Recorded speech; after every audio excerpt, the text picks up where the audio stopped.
Welcome to Let Me Fix This. Enjoy the video. Use freeze panes to lock rows and columns while you scroll through large worksheets. This keeps headers visible and prevents losing context when reviewing long tables.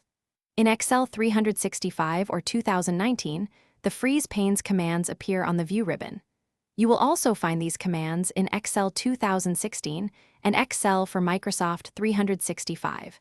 Decide whether to lock a top row, first column, or a specific section by placing the active cell correctly before you apply the command.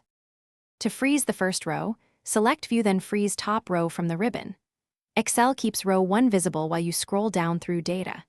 To freeze the first column, select View then freeze first column so column A stays in place while scrolling right. To freeze both specific rows and columns, place the active cell below and right of the area you want locked. Then choose View and freeze panes to lock everything above and left of that active cell.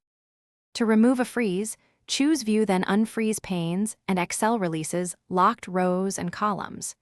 Use freeze panes after you split windows to keep consistent headers across panes.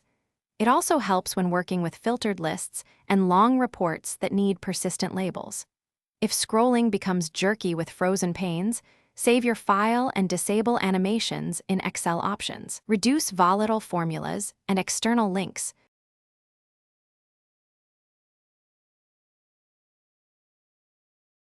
Thanks for watching. If you found this helpful, don't forget to like and subscribe.